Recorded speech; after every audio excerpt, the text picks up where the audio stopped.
going to happen. But. Yeah. And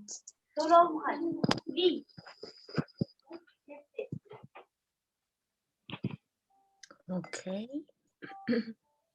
and in 1 minute, we're good to go. I think, meanwhile, I can just slowly can start by welcoming everyone. Hello, everyone, and thank you for joining our second session with Laurie Wolfe. We are really glad that Laurie agreed to do this second session with us. And this one, it will be on self-care.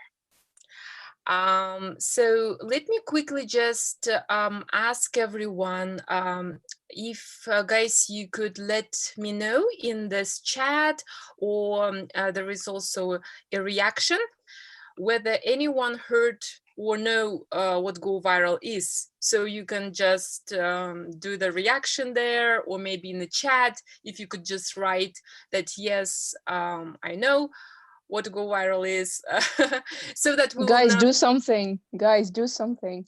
Yes. Because we also would like to hear more about and learn more about our audience. But in any case, I would like to mention, as I always do, so Go Viral is a regional initiative which was launched in 2017 as a festival. However, we are not just a festival anymore. We are more than that. We are a whole network, and people from around Central Asia are joining us. We conduct lots of different kind of events, webinars. I mean, currently, like everybody else, we do online sessions. However, when the quarantine will be over, we'll get back to our normal life, conducting offline events. We are kind of represented in all the social media, the most popular one at least, in Facebook and Instagram. We have our website, so if you'd like to follow us and know more, please reach us out through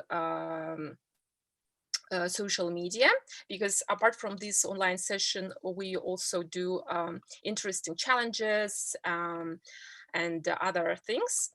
So let me introduce today's guest. Laurie Wolfe is a psychology professor and a Fulbright scholar who specializes in positive psychology and education. Laurie had a chance visiting Uzbekistan, I believe this year, and she promised also to come to Kazakhstan one day. She studies the impact of positive psychology and the stress reduction techniques.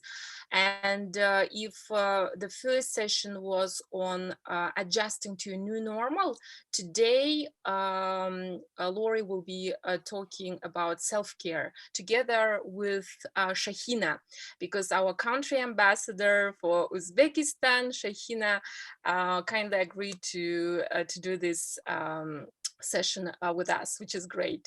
So, okay, so we can start. Thank you, everyone. Yay. Thank you. By the way, Laurie is not a guest anymore. She's a resident. How do we say, full-fledged, or is there any term for this? I mean, I don't think there's a word for what I am, to be honest with you. But you're not a guest anymore now. Well, thank you. You're part of the family, Go Viral family. I appreciate that. That's so nice. So I salute everybody in our Go Viral community, and those, if you are online and if you are offline, like I'm sending vibes of love and positiveness and mindfulness, wherever you are, whoever you are, from Uzbekistan. So I just would like, I don't mean to be profound, no guys. I just want to draw your attention to the fact that if you are aware and if you know what Go Viral is, And if you can be online today, and if you can be with us, probably you're not in that good place, at that bad place. Things are not that bad if you can be online today. This is what I'm saying. So let's take this moment and be grateful for this opportunity. Professor Wolfe, what do you think? What if we start our session with that exercise of mindfulness and breathing, just like your classes in the US? Sure, absolutely. So we did this exercise at the end of the first session last week. So those of you who were online with us for the talk last Wednesday already did this, so you're familiar with it. Hopefully you've been doing it here and there between the talks. So this is a mindful breathing exercise. It's just a way to sort of calm yourself down anytime you need to. And I told Shahina, I start every single one of my university classes with 3 to 5 minutes of mindful breathing, just to have everybody settle in and sort of calm their minds and relax and be ready to be in the mindset to listen and learn and discuss. So go ahead and make yourself comfortable wherever you are, whatever that means for you. Just relax into your space. Go ahead and close your eyes and just begin by noticing your breath. There's no need to try and change it or control it in any way. Just notice how the air feels moving in and out of your body with each breath.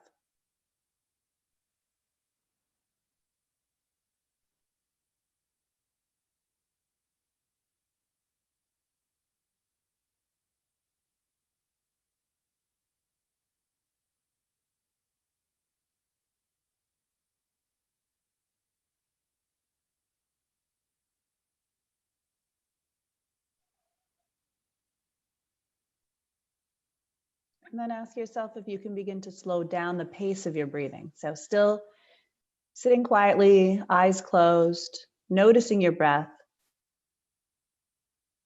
but breathing slowly and deeply.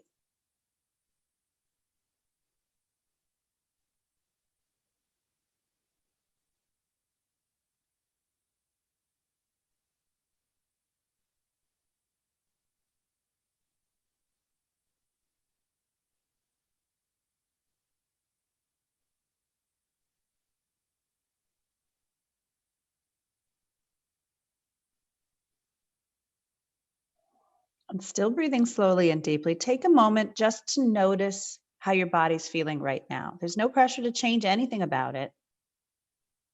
Just have an awareness of what's going on inside of you.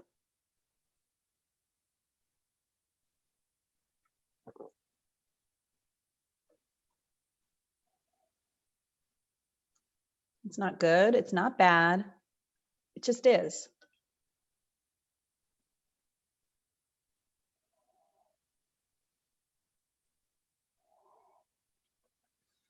And then notice what's happening in your mind. Again, with no judgment, no pressure to change it. Just notice where your thoughts are.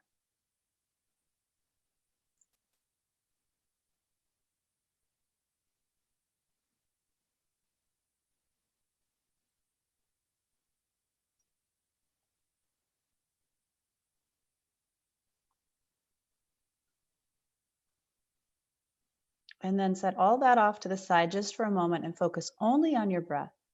Breathing in and breathing out, right here, right now.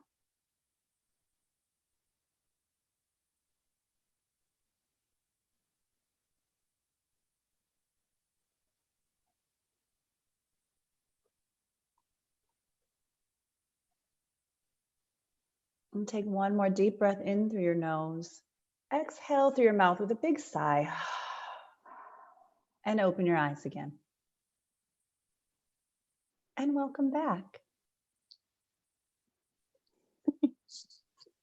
So do we feel good now and ready to start? That's it. I don't want to talk anymore. We're done? Okay, good. Thank you. I'm glad we feel good now. Self-care. Oh, God. Oh. Yeah, so mindful breathing. There's someone trying to tell us something? On the chat? Yeah, not on the chat, but... Where? In the chat, someone wrote much better now. Marina says. Okay. Oh, good. Okay. And I love that. I teach it to every single one of my students because it's so simple and anyone can do it. You can teach it to your kids. You can do it anywhere.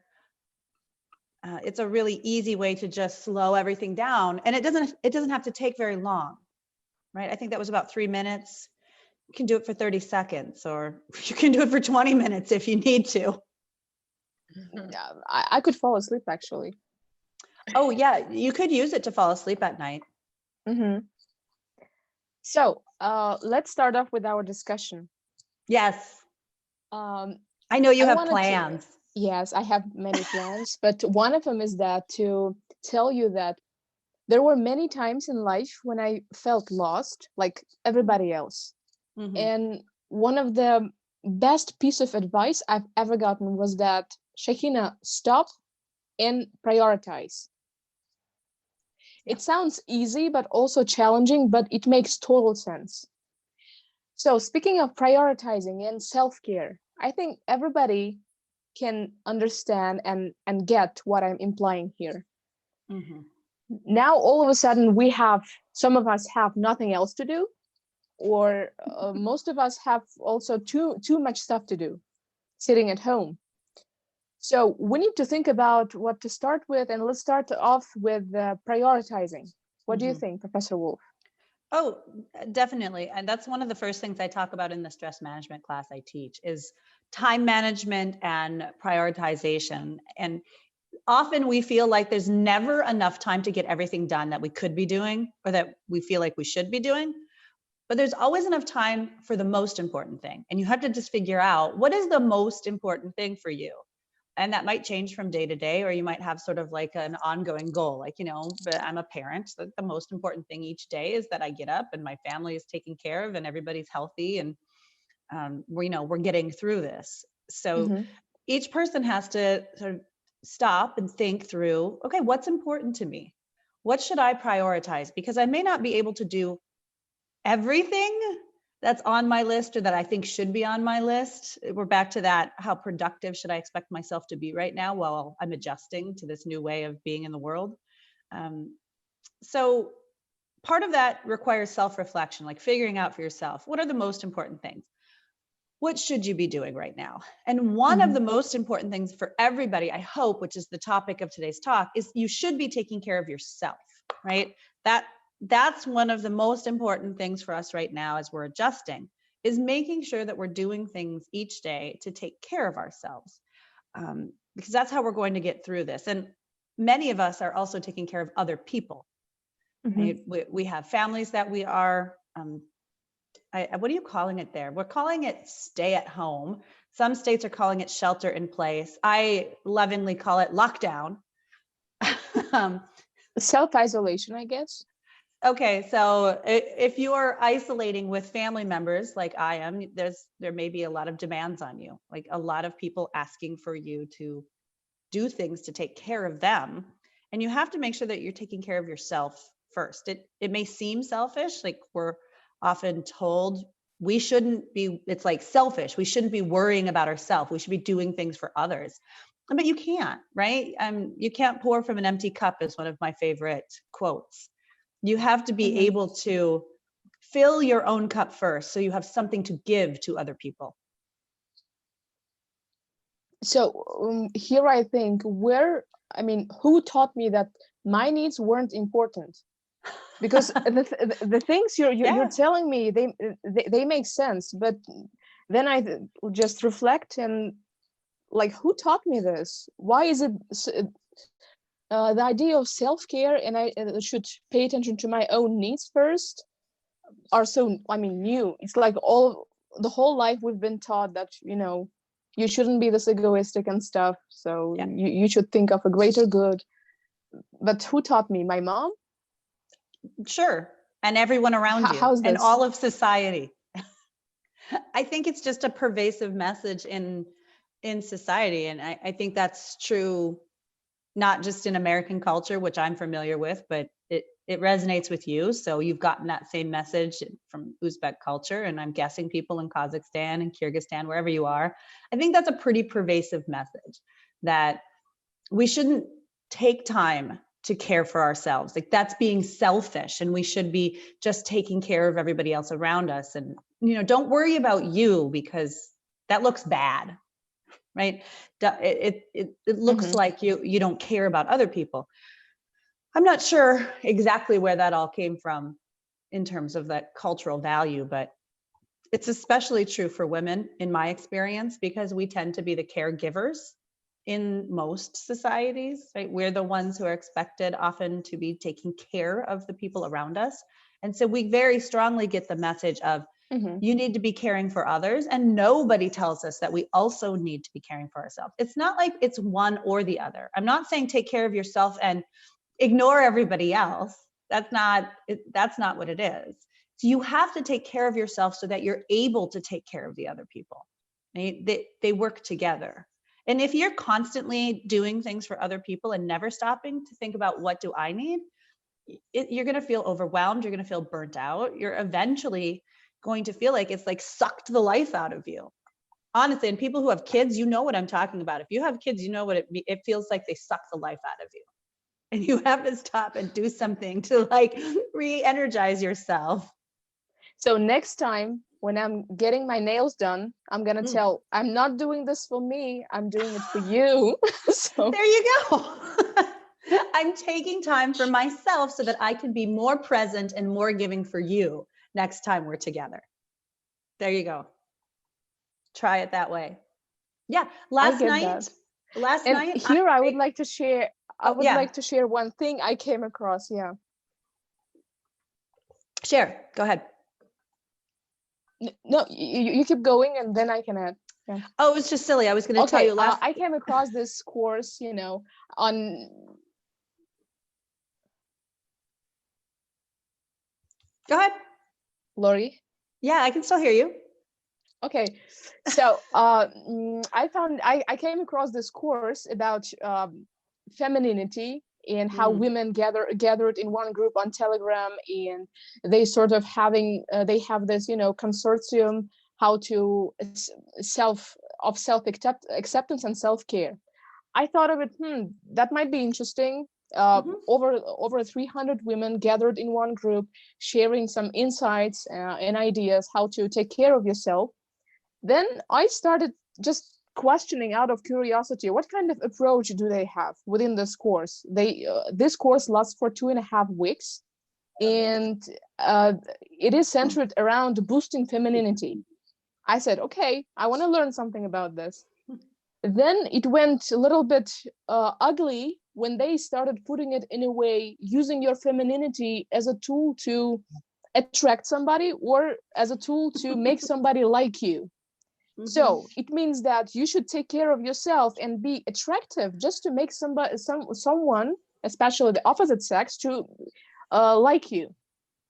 And I see it as I've seen many women rejecting their femininity as a sign of weakness. I see that as a problem as well, because they as if others won't take them seriously if they don't behave as men, and that's why they reject their femininity. And it's not healthy either. But putting your self-care in a reaction because someone else's perception is this way, and that's why I'm going to react and change myself so that I will be taken care of, then that guy or that person will like me. It shouldn't, yourself, let's say, self-care shouldn't come in a form of reaction. It should be it's not really self-care then. You should be a proactive person. And yeah, I think so too, because no one knows you better than you. And if you are going to take care of yourself in a way that based on someone else's perception, which is interchangeable, it's crazy. Yeah, I think so. What I you're left describing the channel. I'm not the part of them, but still, I mean, there are many people. I'm sure that you still can use your feminine wiles to attract people if you need to without that 2.5 week class, Shahina. I have perfect confidence in you. But the point is that I don't think that's really self-care, because that's not about yourself. That's about other people's perceptions of you and trying to do things for yourself, to yourself, in order to please other people. And that's not what we're talking about today. What we're talking about today is having an ability to reflect on how you feel and what you need. Outside of anybody else's reaction, it doesn't matter what someone else's, it doesn't even matter what I'm telling you to do. It's about recognizing what your own body and mind is telling you that you need. And so if you're doing things just because you think it's going to please the people around you, whether you're talking about trying to attract a man or a woman, or pleasing your family, doing things because your parents approve, or that you've been told you should be doing that, none of those things really count as self-care, because you're doing it for someone else and not for yourself. So I think we have to turn inward, because you're right. You're the only one who can understand and really know what it is that's going on inside of you and what you need. I mean, talking to other people can help you figure that out, but you have to figure that out. So I'm glad you left that channel, because I don't think that that is what you needed right now. I think so too. And also, I was reading a lot these days, and I realized that, and also while I was talking with you, that self-care is not something that you put on your to-do list and you just like do it. So this is self-care, now I'm taken care of. No, it's rather forming that effective lifestyle, probably, that saves you and preserve your. And we actually came up with the idea that self-care equals to living a longer life. Oh, it absolutely does, because anything that you do to take care of your mind and body is going to make you healthier, right? So, I mean, we know that stress, and we talked about stress a little bit last time. We know that stress is really hard on the body physically, and it's associated with a lot of health problems. It suppresses your immune system. So actually right now, stress is kind of the worst thing for us, because if you do end up getting sick and you don't have a good immune system, right, it's going to be so much worse for you. So anything you can do to take care of yourself, to manage your stress, to make sure you stay kind of calm and relaxed, is going to make you healthier. And in the end, it's going to, people who are less stressed, and in fact, we didn't talk about this before, Shahina, but there's research that shows people who are optimistic in their thinking, people who have hope for the future, believe that things will get better, they live longer lives. On average, they live about 7 years longer. 7 years. Only People 7? Come on, I mean, 7 could be a big deal. I know, I'm just being sarcastic. I'm sorry. Well, let's not even talk about how many years smoking takes off of your life. We will come to this, really. I mean, there are many people, there are many people ruining their health just because they think that by drinking and smoking, they are taking care of themselves right now. So yeah, we can come back to that. Yes, you have already started talking about our body, and I know that we can talk about self-care in different dimensions, and talk about our body, mind, and our emotions. Right. So let's start off with our body, I guess. And so understanding what's the problem. Is it my body? Have I been, let's say, abandoning the needs of my body? So how do we realize on what level I have problem? Like, is it emotional? Is it like something related with my mind? Differentiating? Let's back up a little and tell everybody who's with us here those 5 different dimensions of wellness that you and I have talked about before. So yes, physical wellness is important, taking care of your body. And some of us are doing better jobs of that than others. And I'll circle back to this once. I just want to introduce all 5, and then we can talk about each one of them. So there's physical wellness. There's also emotional. You mentioned that, right? Our emotional health. There is intellectual health. Are you taking care of your mind? Are you staying engaged and interested in things, which can be a real challenge right now? Some of us are getting bored. As we're kind of running out of, mentally, we're getting bored. We're running out of things to do. There's social health. And again, that can be really difficult right now because we're in isolation, some of us. And some of those people who are doing this self-isolation alone, not with family members, might be really a challenge to be thinking about your social health, your interactions with other people, your positive relationships. That's very important too. Our overall well-being. And then the last one is spiritual health, right? Are we taking care of our spirit? And that may or may not take a religious form. mean, it certainly can, but it doesn't have to. It's like, are you taking care of your spiritual needs? So we started with physical, right? You wanted to talk about your body. The only way to really know what you need is to practice self-reflection, like that mindfulness breathing that we started with. I asked you to think about what's going on in your body right now. How do you feel? Without any pressure to like start telling myself I'm doing a good job or beating myself up because I'm not doing a good job. It starts with just noticing, like being able to tell, you know what? I'm not feeling great. I don't know that I'm getting enough sleep at night. Or, you know what? Maybe when I ate ice cream for dinner last night, that didn't make me feel so good. Like, you know, maybe I need to do a better job of eating healthy food, or what, you know, whatever it is, exercising, not exercising, getting fresh air, all of those physical things. It starts with paying attention and cultivating a mindset of awareness. You talked about how you don't just necessarily like put on your to-do list, take care of myself. I mean, for some of us, we might literally have to like schedule time in because it feels so foreign to us and we don't even think about it during the day. So you might say, okay, I am going to put that in my schedule. I'm going to say like at this point in time, I'm going to take this 15 minutes to myself, and everybody in my house right now, just leave me alone. If you can, if you can manage it, or say like, okay, I am going out. I'm going to be the one to go to the grocery store this week, but I'm going to walk a little bit longer route.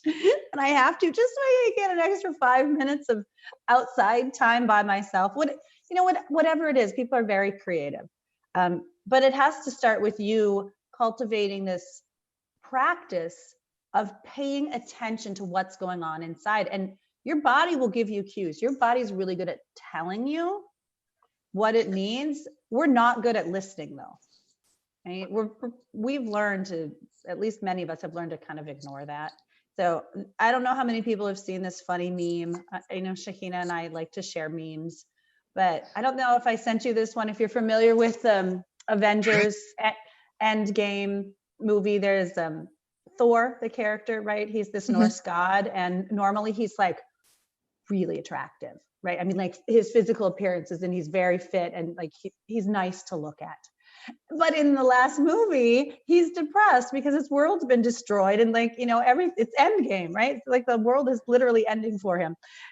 And he looks awful. He's fat. He's got this big belly. He hasn't shaved. He's like, and there's meme going around that like we all looked like Thor, the attractive one in the beginning, and then like by the end of quarantine, we're all gonna look like fat, ugly, unshaven Thor. Like, oh God. Oh, I hope not. You know, but it's funny because there's truth behind that we're not all taking care of ourselves physically right now. It seems like a burden to be like, oh my gosh, I have to exercise, I have to eat. And some of us aren't sleeping well because we're anxious. You know, we're worried about things. So we wake up at 1 a.m. thinking, oh my God, I missed that meeting. You know, it's our stress coming through. So the first thing you have to do is pay attention and know what's going on. Pay attention. Okay. If you guys need someone to instruct you and give you some, you know, workout tips, you can always text me. I'm just going crazy in here in my room doing all this workout. So if you want someone to share and talk about your physical health, I'm here for you. Yeah. So Shahina's gonna look like the Laurie, really let's talk about ripped our Thor. mind and emotions. And Yes. I guess this is the most challenging part. Yeah. So what's that now? No, I said you're gonna look like really fit Thor when you come out of this. You're frozen. I'm frozen, just like in the cartoon. Slow. Yeah, there's a little bit of lag. It's all right. Yeah, so you want to talk about emotional and intellectual wellness? You said mind, so I'm not sure. Let's say just emotional. Mind and emotion. I mean, what can really, like, is it my mind? Do I spend enough time overwhelmed with my thoughts and worry? Or is it my like emotional life? And is there someone else causing me this emotional, let's say, breakdown? And here we can also talk about toxic relationships. My favorite one. Well, so it's interesting to me that you say, is someone else causing my emotional breakdown? No, you have ultimate control over your emotions, right? Yes, there's other people in our lives and they upset us and we have to interact with them, but ultimately it comes down to you being able to be aware of your emotional state and managing your emotions and being, it's a skill to be able to stay calm in the midst of sort of emotional upheaval when there's difficulties going on around you and, people are maybe getting on your nerves or whatever is happening in your house. Ultimately, you're the one who has to recognize your emotional state and be able to do things for yourself to say, you know what, I need to keep my own emotions in control and know what I do that calms myself or that like make me maybe what gets me more upset so that you can recognize it and start doing something about it. But it doesn't help to say somebody else is upsetting me, because that just gives your power away. You're just giving that other person all of your power. So yeah, I mean, people do things that upset us, but we have to figure out, okay, so what's going on inside me? Why am I having this reaction to what this person's doing? And how can I do something to calm myself or to like feed my emotional needs? Maybe you need to take a step back. I mean, maybe you need to walk away at some point, or maybe you need to engage that person. Like you have to know, do I need to pull away at this point and calm myself, or do I need to push through and like talk to that person more about what's bothering me? It depends on the person, it depends on the situation, and you're the only one who can sort of navigate through that and figure out what's the best way for me to respond in this situation. It takes a tremendous amount of self-awareness, which has to be cultivated. I mean, some people have it naturally, but it's also a skill you can learn. And you just have to practice paying attention to and asking yourself questions about your emotional state. Okay. If we are to formulate this idea, I guess what you're telling is that when you get mad, you only hurt yourself. It's not that you don't hurt and you don't change anything about that who's acting some, in some awful way towards you. Yeah. When you get mad, you only hurt yourself. The anger itself isn't helpful in the scenario. And also you brought this very good point of, and we also talked about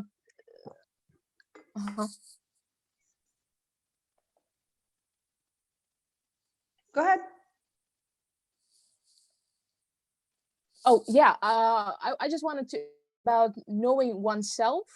And I remember how I was surprised to find out that a person who always thought of herself as an extrovert, I turned out to be an introvert. And actually, it helped me a lot to take care of myself. Because many people do not really understand what does it mean being an extrovert and introvert. They just differentiate it by talking too much or talking less and sitting in a corner without interaction with anybody else. So there is a difference, and if you guys know yourself better, then it's definitely easier to take care of yourself and recharge yourself, refuel yourself. Before we will like designate who is introvert and who is extrovert, I just wanted to add that after this, when I felt overwhelmed with everything, I made myself that detox day. I turned off everything. I turned off my gadgets, my internet and stuff, and I spent a whole day with myself and with my thoughts, refilling and recharging myself, because I'm an introvert. I don't get enough energy while talking to other people, even though this is my job, this is my daily routine. I'm surrounded with people, but it turns out I spend much energy than I get while interacting with other people. So, Professor Wolfe, what do you think about this and how we can know ourselves better in terms of being, introvert and extrovert? Yeah, I think that's a really interesting question right now, because this self-isolation, I personally think is impacting introverts and extroverts differently because we have different needs. So if people aren't familiar with the concept of introverts versus extroverts, and I mean, a lot of us know the words, but we don't really understand what it means. Extroverts, it's not just like that you're social and you can talk to people and you can be out and about and around people. It's more than that, because I'm an introvert and I spend my whole day talking to people, right? I mean, I've lectured to 800 students before in a giant auditorium, and it doesn't bother me to do that. That's not what it means to be an introvert or an extrovert. It has to do with where you draw your energy from. When I have to lecture to 800 students, I'm exhausted afterwards. I love doing it. Like, I love spending my whole day teaching. One of the best things I did when I was a Fulbright scholar living in Tashkent was I got to go around and do workshops. So I got to travel all around the country. It's amazing to see how beautiful Uzbekistan is. But, I would do these workshops with 30, 50. In Andijan, I had like almost 300 psychologists that I was talking to. And I love it, but by the time I'm done, I'm just like, leave me alone. Like, just nobody talk to me for the rest of the day, please. Because it takes my energy. I have to use a lot of my own energy to give to those people in order to do that work. Yes. I'm with you. Yes, I Thank you understand for what you mean. understanding. Right. So when I'm done with that, I just want to be left alone. Right. An introvert needs when they need to recharge, when they feel drained, introverts need to pull away. They need to pull back. They need to find their little cave and go in and rejuvenate themselves by themselves. Extroverts, they tend to get energy from those interactions, right? It fills them up to interact with other people. So when they're feeling drained, when they're feeling overwhelmed, the way they tend to recharge is by interacting with other people. Mm-hmm. So knowing that difference and kind of knowing which, and it's not all or nothing, right? Personality, this is a personality trait, and personality traits aren't one or the other. You can be somewhere in between too. I mean, it's perfectly reasonable for a person to say, well, I don't think I'm totally one or the other. I'm somewhere in the middle. Absolutely. You can, it's a spectrum. So you can be somewhere in the middle. But kind of recognizing what your natural tendency is can help you figure out when you're feeling overwhelmed, when you're feeling drained of energy. That feeling when you're just like, oh, I just can't do another thing. Recognizing that and taking some time for yourself can help you figure out like, okay, I'm feeling drained. I need to reach out to other people, right? Mm-hmm. For the extroverts who are now isolated and perhaps isolated alone, it's important for them to recognize, I need to reach out to people. I need to have a Zoom dance party with, 5 of my friends, and I'm going to feel so great and so energized afterwards. And introverts, Shahina, like you were saying, they may need to say, you know what, I just need to unplug for the day and spend some time alone. That's going to be better for me, right? Yeah. So it can help for us to know the difference, because it can help us take actions for self-care, to recognize what is it that I need to be doing. Do I need to be reaching out to friends right now? Maybe I need to work on my social health, because I switched gears to another part of well-being, which is social and positive relationships. Or do I need to kind of turn everything off and just spend some time alone? So speaking of, taking care of yourself by understanding yourself, mm-hmm. I think many people do not even realize that they are experiencing toxic relationships with people. Is there any good way to understand that my relationships are toxic?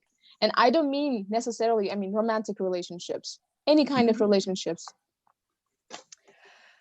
Yeah, that's really hard when we're in the middle of it to recognize that this isn't good for me, whatever the relationship is. And it's really hard now because we may be trapped with people that don't make us feel good. Again, part of it is having the ability to reflect on yourself and your feelings and how these interactions with other people are impacting you. So really, I think the best thing you can do is cultivate that self-awareness and know what's going on emotionally and say, okay, you know what, when I interact with this person, I feel like there's a lot of negative energy around it. Like every time, so look for those patterns. Like every time I interact with this person or these people, or most of the time, or, whatever it is, if you notice a pattern of always feeling drained after talking to them, always feeling upset, feeling a lot of negative emotions when you interact with that person, and it's out of balance with positive emotions, that would be an indication that this relationship, whatever form it takes, isn't feeding your wellness. It's not feeding your spirit. It's not feeding your soul. It's not helping you emotionally. It's just taking away from you. Mm-hmm. I mean, sometimes that's a challenge because we don't get to pick our family members, right? It is what it is. And you have to decide, how out of balance is this? And in a regular scenario, sometimes we can just create space. Like I'll give an example. Personally, I have 3 brothers, and I don't have the same relationship with all 3 of them. One of them I really enjoy being around. Like there's a lot of positivity, a lot of positive emotions. He always seems to like boost my mood. It's enjoyable to interact with him. I have another brother who I just am like, oh, he's coming over for dinner today. Oh, do you know that feeling though, that when you find out you're going to see somebody and you're kind of like, I do. Yeah. do I have to? Right. And that's kind of a sign. It's not a great relationship. And normally we don't live together. We actually don't live in the same town. He and his family live in a different town. And so it's fine. We can get along perfectly fine on a regular basis. But if we were quarantined together and saw each other 24/7, like if I had to spend every minute of every day with him right now, that would really test my abilities to like manage my emotions and stay calm and take care of myself. Like that would be a real challenge. And so I recognize that there are people right now going through that. They are in this self-isolation, this lockdown, quarantine, shelter in place, whatever it is. They're in this situation with people who really challenge them, are really difficult, and have maybe a lot of negative interactions with them. And the best thing you can do right now, given the situation, is create some space as much as you can and take care of yourself. Like recognize what's going on inside yourself and say, okay, you know what? I need less of this negative energy as much as I can, and then find ways for positive interactions. Maybe there are spaces, places, topics, whatever it is, that you and this challenging person can have positive interactions around, and try to find those for now. I mean, eventually you don't want to stay in a toxic relationship.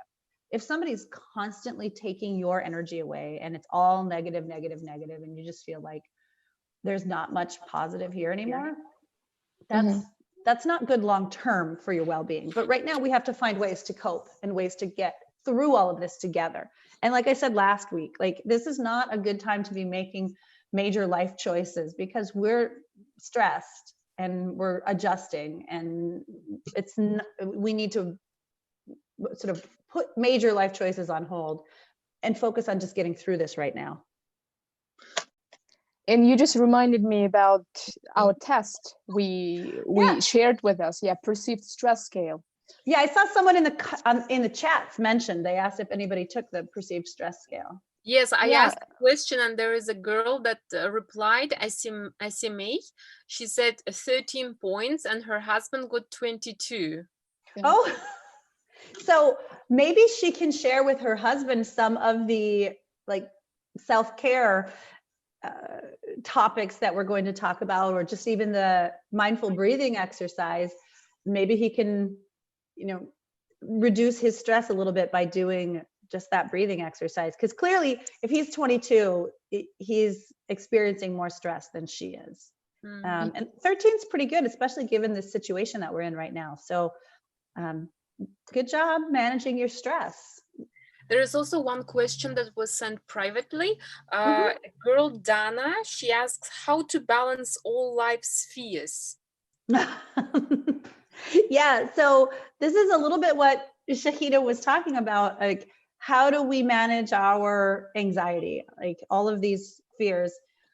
One of the things you have to do is, first of all, recognize that you are feeling anxious. Like we talked about that last session. So if people were here last session, we talked about the signs of anxiety, like what it feels like something physically in your body, and you need to notice that.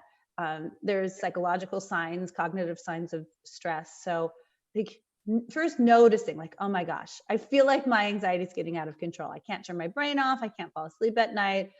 I have that nervous feeling inside of me. I don't want to eat, or all I'm doing is eating ice cream and it's not good for me. Whatever it is for you, you have to recognize that. Maybe it's taking that perceived stress scale. So you kind of quantify it and say, wow, my stress level is 25 or whatever it is. Like, I'm really anxious.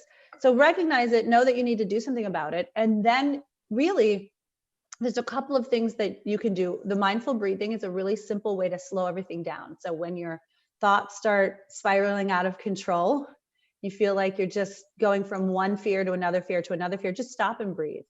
It can interrupt that cycle, that sort of self-feeding cycle of negative thoughts. So that's one thing you can do. We talked last time about exercising, right? That's another thing that you can do. Stop, do something physically active. That will sort of reroute your stress response. And then there's a number of other things that you can do. And I can share exercises if people want them. I mean, I sent one to Shahina a couple days ago. It's called autogenics.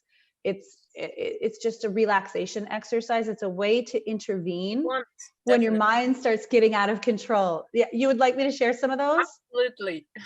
Okay, so I can do that. There's a bunch of them online that I can just send links to you, and then you can share them on the Telegram channel or Instagram or wherever you want to share them. But so there's a whole number of different exercises that you can do. But when you notice that your mind's getting out of control and those fears are just kind of running away from you, you need to stop and do something.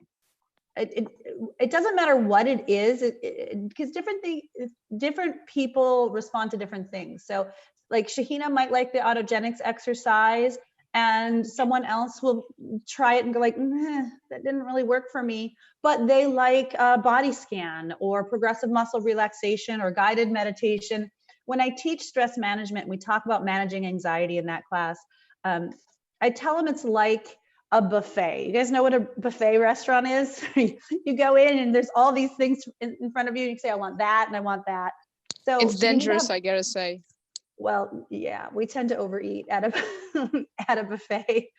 But it's like you have all of these tools available to you. It's good to learn and know what all of these different exercises are for managing anxiety, so that you can pick and choose. And you can say, you know what, today I'm going to exercise, but you know, I don't feel it today. I'm going to just lie in my bed and I'm going to listen to this autogenics exercise and see if it'll, or you're going to lie down and listen to like all 3 albums of Adele and just like let it wash over you. And maybe by the end you feel this sort of emotional release and you're better. Perfect. It's whatever is going to work for you, but you need to stop and do something. Mm-hmm.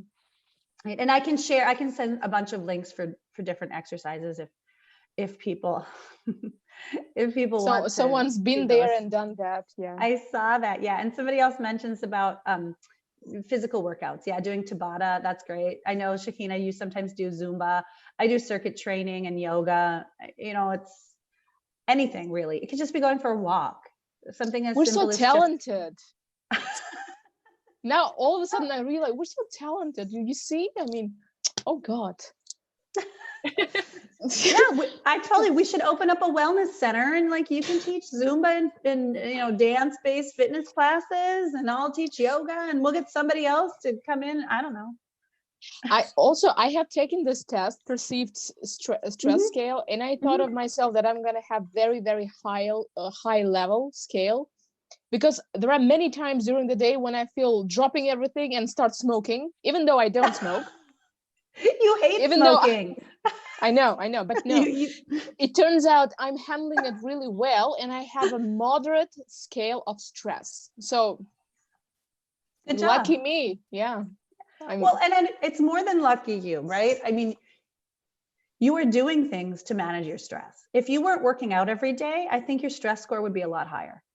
Oh yeah. Right? You unplugged for a whole day and just spent time alone with your thoughts. That made you feel better. Like you have a moderate stress scale rather than having it be really high like you expected, because you're doing things to manage it. Yes. Someone is suggesting yeah. The first thing that I'm gonna do when quarantine is over. Thank you for your ideas. Yes. Guys, you're So welcome speaking, also to ask questions. Sorry, Yeah. sorry to no, interrupt that's you, fine. That's Nina. fine. No, go But ahead. I'm just wanted to remind again everybody, you are welcome to ask questions in Russian, in Uzbek, or Uzbek. any other languages. Please, you can either write in this chat, or you can, because we are also coming towards the end of our session today, so that's why you are welcome also to, wait a moment and ask your question. Oh And my I gosh, think I don't it's have a clock. Are we almost, is it been almost the we time? have like 11 minutes left. Oh my goodness, it went by so fast. Yes, I didn't realize also. As we That's a have good started, sign. We're having fun. Yes. Sorry, Shahina, what did you say? that's fine. That's fine. No. As we have started speaking about, smoking, let's talk about drinking as well. Because I'm not, no. Wait, go ahead. They're not really on the self-care list in my mind. Yeah. But yeah, I go ahead. know. I know. That's Club why of who is many drinking people and think smoking. Dancing and singing, yeah. I'm drinking water. This is water. So I just I wanted to also tell have that water. there are many people thinking that if they're gonna do whatever they feel like doing right now, it's like smoking and drinking. And there is an idea that smoking and drinking kills the virus. Can you imagine this? Yes. Well, I'm not a virologist or an infectious disease expert. I'm a psychologist, so I don't want to talk about medical things, but that doesn't make sense to me. I haven't seen any legitimate research to suggest that drinking a bottle of vodka is going to kill the virus. And I Guys, like don't. vodka. I'm saying I like vodka, but I don't think that's helpful. There is a guy, Azam, wrote that he had 20 points in this scale that he did. I It's don't pretty remember high. whether it's moderate or high. Yeah, It was kind of on the high, like yeah. the top of moderate, the bottom of high, kind of straddling those two. So I would definitely start thinking about, I mean, we all should. Even if your score, is lower, like that one woman who said she had 13, that's great. But still, you could probably be doing things to help yourself manage just this whole situation better. So yeah, if it's anywhere up in the 20s, you should incorporate something into your day to take care of your physical health, your emotional health, which we talked about briefly, your spiritual health. What can you do to feed your spirit, to give yourself a sense of hope and meaning in life? That can be really hard right now, especially if we're not working, to feel like, you have a greater purpose in life, which is really what the spiritual dimension is about.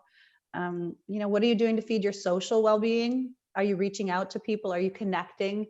Not just with the people you're quarantined with, but or isolating with, but other people who feed your spirit, people who feed your soul, right? Can you think of people in your life that really give you that feeling afterwards, like, wow, I feel better after talking to you or interacting with you? Like, reach out to those people more. So you're taking care of your social health and your spiritual health. Do something every day to feed your own emotional, mental, physical, spiritual, whatever it is, your own well-being. Professor Wolfe, speaking about emotional health, I had this very weird situation, not a situation, but 2 weeks ago, I started watching movies and I've decided to watch something that I can relate to. And like, as all of us during the day, at some point, I mean, we realize we want to watch something. So it turns out I can relate very much to those Russian movies about 19s and about Russian mafia and bad guys. which is really, really weird, because I've never been in those kind of situations to relate, and that's why. But seeing those guys struggling made me feel good in a way. So what is wrong with me? By the way, I've been watching Brigada. Guys, I guess you know this movie. And I've been watching Brat 2. So I got absorbed totally into those Russian mafia movies, but it felt good. Okay. Well, so I don't actually know those movies because I've never seen any Russian mafia movies, but I can imagine. There's nothing wrong with you, first of all, and I think there's two things going on there. Sometimes we like to watch, especially when we're in a challenging situation like we are right now, we like to watch things about how life could be worse. Like it might make you feel a little bit better. It's like, well, you know what? At least I'm not like those Russian mob guys. Like, you know, I'm not that bad off. My life's not that bad. Like, we do this social comparison thing. So, like, it makes you feel better sometimes to watch other people doing far worse. You know, and it's fictional, right? So we don't have to worry about like that empathy thing and feeling bad for somebody else. Some of them are based on real situation happening in the 90s. Yeah, I mean, yeah. So part of it is social comparison, but another part of it is like listening to all the Adele songs and crying your eyes out and then feeling better afterwards. Like we get an emotional release. There's something of a catharsis when we watch movies, we listen to music, we read books, whatever it is. We go through this sort of emotional struggle with the person, like, you know, whatever it is we're engaged with. And then we feel better afterwards. It's just like, I told you I watched this movie about these whales that were trapped in the ice in Alaska, and they were going to die if they couldn't like find a path through the ice. And I don't know why I watched this movie. It's called Big Miracle, and I cried and cried. I'm like, oh my God, the whales are going to die. I was like, why am I doing this to myself? Right?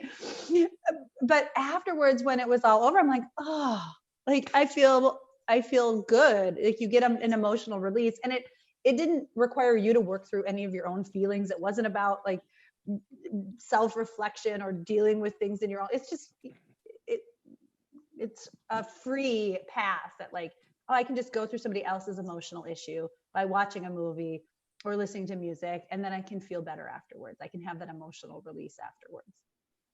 Professor Wolf. Yeah. What's that? Sorry. Yeah. Before we like get into deep anxiety or stress, we usually are occupied by different negative thoughts. So do you have any tips or ways in order to avoid these negative thoughts? I actually do. And that's the topic of the third session next Wednesday. So if you are free to log in next Wednesday, we're going to spend the whole hour talking about. Follow us. Yeah. Just we're going to talk about optimism. But really, just a quick preview, since you asked, I'll give everyone a quick preview of next week's talk. One of the things that you can try doing now, well, obviously I sound like a broken record, like I'm repeating myself, but noticing when you start getting into that cycle of negative thinking and say, wow, here I go, I'm being negative again. Just call yourself out mentally on it, and then stop and replace that negative thought with something positive. It's really hard to do sometimes, and it's going to feel artificial. It's going to feel like this seems stupid, but that's the way you start retraining your brain, because positive thinking can be learned. It's a skill you can learn, but it takes practice over time. So the first thing you need to do is stop and say, okay, I'm being negative. I'm thinking about all these bad things. You know what? I'm going to stop, and instead I'm going to be grateful. I'm going to practice gratitude. I mean, that's just one simple thing you can do. You can say, okay, you know what? At least I have internet today. At least find the flow. Yeah, and we don't even have time to get into flow today. We'll have to talk about flow next time.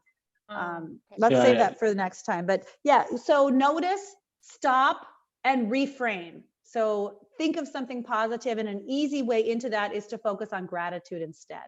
So rather than complaining or thinking about all the negative things or the people you're trapped with that are getting on your nerves, refocus and say, at least I'm healthy. I have my internet. I can log into this session, or, you know, I can walk to the grocery store and get what I need. I have a mask to put on. Here in the United States, there's a shortage of masks. I know you're, at least in Uzbekistan and Tashkent, they're required to wear a mask when you go to the grocery store. They're not requiring us to do it because we don't have enough. You know, in the United States of all places, we don't have enough masks to go around. So like very simple things. If you can just stop yourself when you're doing it, and then think of something you're grateful for. That's a simple way to start, and then come back next Wednesday and we'll talk about it more. But with that exercise, I think we need to finish up with that exercise you were telling, like wishing yourself, wishing someone else. because we have like 2 minutes. Yeah, we still can do it a little bit more than 2 minutes though. I mean, it's okay. Okay. So I just wanted to remind about the exercise. Okay, yeah, I mean, it's fine. We can, if there's a few more questions, we can do the questions first and then we can Yes. end with the exercise if you want. Of course, I want to give people to ask questions if they have Yeah. them, so. Guys, please ask. It's a great opportunity. We don't always get to have a, conversation with psychologists, so with a professor. So it's a great opportunity. So guys, I thought there would be more questions. So please, guys, go ahead and ask. I actually have a question myself. Yeah. I just recently noticed because maybe we're doing these sessions in psychology. There is a little article that caught my eye about the resilience, like resilience in psychology, how to develop those skills, especially in this uncertainty, in this time of uncertainty, like how you would develop otherwise those skills because of this difficult situation. You can make, you can be stronger, or you can, develop other skills, mental health. I don't know, like, what I mean? Like, I do. So how we could pay attention and do that maybe during this time? Yeah, so if I understand you right, you're asking like, how do we build resiliency so that we Yeah. come out of this stronger than we went into it? Exactly. Yeah, so again, one of the things that's going to help that's associated with resiliency is having hope, and that's going to be connected to optimistic thinking. So sort of training yourself to see the good in things, training your brain to think of positive things and not just negative things, that's a way to build resilience. So the more that you can stop those negative thoughts and also focus on gratitude, because again, that feeds the cycle of hope, having hope, knowing, understanding, believing that the future is going to be better. That's part of resiliency. So people who are resilient have more hope, which makes sense, right? Because once we lose hope, we kind of give up and then we fall into depression, and we just don't have good outcomes. So that's one of the things, is to recognize the negative thinking and change it, and practice gratitude, focus on the positive, focus on the good things around you. Another part of resiliency is seeing challenge as opportunity. This can be really difficult for us, but when we're challenged, and right now that's what's happening to us, we're being challenged in many ways, we see it as an opportunity for growth. So part of this is asking yourself, how can I see this as an opportunity for me to grow in some way, mentally, physically, emotionally, and find those avenues open to you where you can in some way improve. I mean, not that we're not necessarily like self-improvement projects, but to see it as an opportunity rather than just as a disaster that's happening to us. Like, there can be good that can come out of this. We just need to look for it, try and find it. Like, maybe, your relationships will be closer after spending all this time together. Maybe that's a possibility. Maybe you'll learn new skills. Maybe you'll learn new interpersonal skills and be able to interact with people in a calmer way. Maybe you'll learn self-care skills. Whatever it is, there's opportunity here for us to learn and grow. And having that mindset will build resiliency. And we can talk about this more when we talk about positive thinking next Wednesday too. Shahina, if you can remember, if I don't, to put building resiliency into our outline. Okay. And actually, seeing any kind of crisis as an opportunity is one of the oldest political thoughts. Yeah. And here my international relations mind speaking, but in fact every single, let's say, crisis or revolutions are from the point of view Niccolo Machiavelli, realists always thought of it as an opportunity to grow and become even better society. So, and we can do that as I individuals. love this idea too. Are there other questions from people? No. Not right now? No, not right now, I guess. All right. Well, Shahina, do you want to do that exercise? Because it makes total sense, and we go back to where we started. It's like, come full circle. yeah. Yeah. Yeah. So this is called the loving kindness exercise.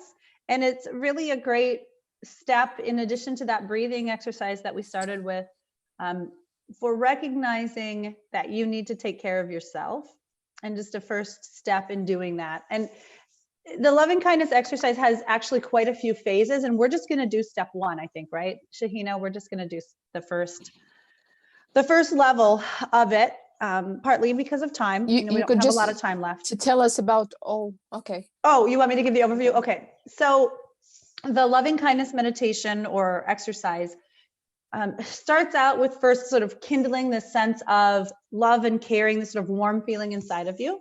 And I'll walk you through that. And then I'll ask you to allow that feeling to sort of feed yourself, and you wish yourself well. May I be well, may I be happy, may I be at peace, we say to ourselves, right? And we just let that feeling of love and caring sort of flow through us. So that's step one, and that's what we'll do today. And then as you progress through it, if you do this on a regular basis, then you move on to wishing someone else well. So you wish yourself well first. And then once you've sort of filled your own cup, then you think of somebody you love and care about, and you send them feelings of loving kindness, and you wish them well. And then you think of somebody, and this could take months, this could take weeks, days, it depends. And then eventually you wish somebody you don't really have strong feelings about, like a classmate, a coworker, just kind of a neutral person, you wish them well. And finally, you think of somebody who has hurt you, someone you kind of have negative feelings towards, and you wish them well, which is the hardest part of the loving kindness. And it's part of forgiveness, a part of letting go. It can be really hard to get to that point. It can take some people a long time to get there. And we're obviously not going to do that today. But you have to start first with wishing yourself well. So that's what we're going to do today, is just wish ourselves well. So if you are ready to try that, it'll be like at the beginning where we first make ourselves comfortable. Wherever you are, just settle into your space. Again, close your eyes and start out by focusing on your breathing. That same thing we did at the very beginning. Just notice your breath.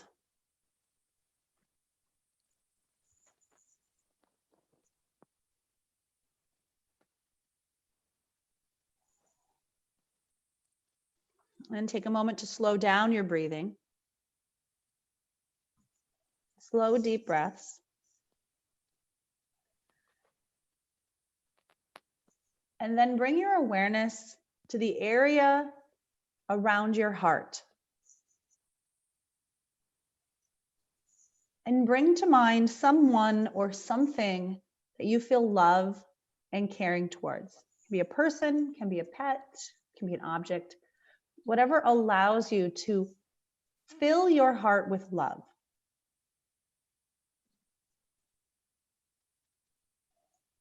And then allow that feeling of love and caring to expand beyond the boundaries of your heart and fill your entire being. Allow it to fill you and flow through you.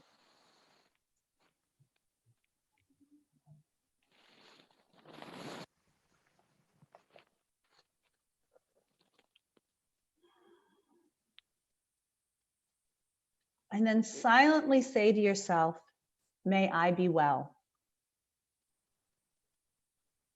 May I be happy. May I be at peace. May I be well. May I be happy. May I be at peace.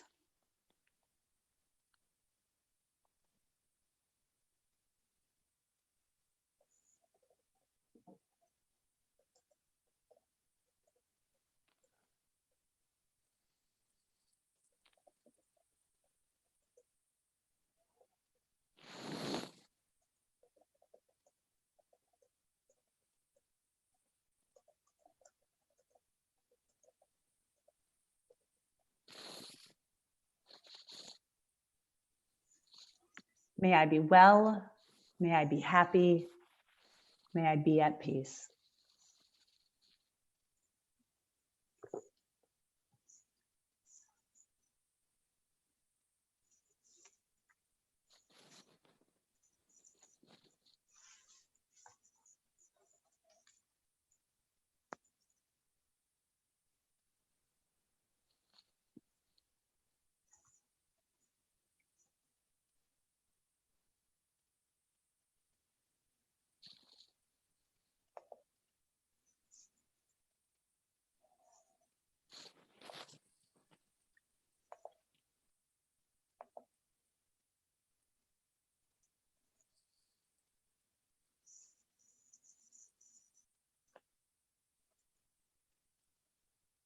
And then allow that feeling of love and kindness to expand beyond you. Beyond the boundaries of your space. And send the feelings of loving kindness out to all beings everywhere. As you silently say to yourself, may you all be well. May you all be happy. May you all be at peace. And maybe you don't even need the words. You can just visualize the love flowing out from you to the world around you.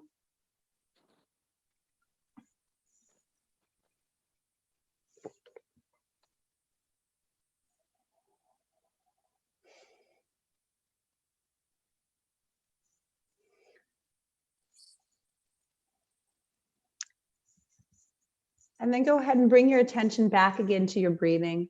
Let go of the loving kindness. Let those feelings fade away slowly and just focus on your breath.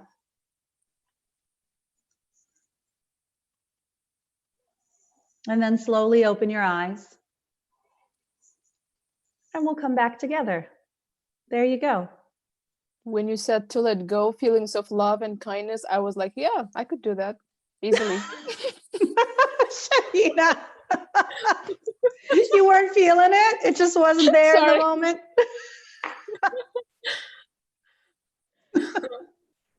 You want to say in the end, like, namaste. Oh, well, yes, we could. Namaste. The light in me recognizes the light in you. I end all my yoga classes with that. Yes, I remember from the classes. Oh, thank you so much, Laurie. That was so great. Of course. Everybody's so calm. I think, I don't know, I'm just telling about myself, but hopefully everybody's feeling like that as well. I hope so. I hope people feel calm now. They should if I did a good job. Guys, you're welcome to share your thoughts, your feedback, either here or later on if you feel like, through our social media accounts. And let you all remind that we're gonna do the last session with Laurie next week on Wednesday, same time, at 4 o'clock Almaty time, and in Uzbekistan, in Tashkent, it will be 3 p.m. Yes, and 5 a.m. in Minnesota if you want to join me here. Quite early for Minnesota, for Laurie. But the third session will be on positive thinking. And building resiliency. We'll make sure we cover that. Great. Thank you so much. Yes, of course. Thank you, everybody. Thank you. Yep. Thanks for logging in. Thank you. Namaste. Namaste. Thank you, everybody. Bye-bye.